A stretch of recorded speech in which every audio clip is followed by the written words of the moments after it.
কিছু কিছু মেয়ে একটা ছেলেকে দুদিনকার মিলে তাকে সব কিছু মেনে তাকে খুব বিশ্বাস করে বিয়ে করে নিচ্ছে, কিন্তু আদেও কি সে শান্তিতে থাকতে পারবে? সারাটা জীবনের ব্যাপার।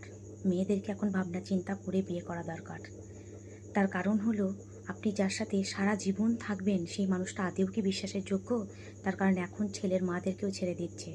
দুদিনকার ভালোবাসা তো দেখে শুনে ভালো করে ভালোবাসা দরকার, আর ভাবনা চিন্তা করে কাউকে বিয়ে করা দরকার। হট করে বিয়ে না করা নেওয়াই ভালো। আর ছেলেদেরও, যে মেয়েটাকে আপনি পছন্দ করছেন, বিয়ে করছেন, কাল পর্যন্ত সেই মেয়েটা কি আপনার সঙ্গ দেবে? সেই মেয়েটাকে আদেও আপনার বাড়ির লোকের সঙ্গে ভালো করে মানিয়ে চলতে পারবে?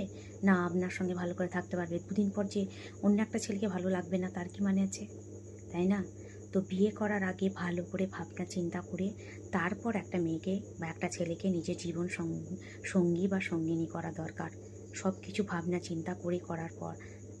তার কারণ হলো, না ভেবে করার পর কোনো আর লাভ নেই, আপনার ভাবনা চিন্তার আর কোনো লাভ নেই। তখন তো আর কোনো অপশানই থাকবে না, তাই না? এটা তো জামা কাপড় নয় যে বদলিয়ে নিয়ে চলে আসলাম, হাটে বাজারে কিছু কিনে নিয়ে এসেছি, এটা তো নয় যে হ্যাঁ অল্প দামের জিনিস, কি আর হবে? এটা একটা জীবন, একটা মানুষ, সারা জীবনের সঙ্গী। তো ভাবনা চিন্তা করে করাই ভালো বিয়ে টিয়ে।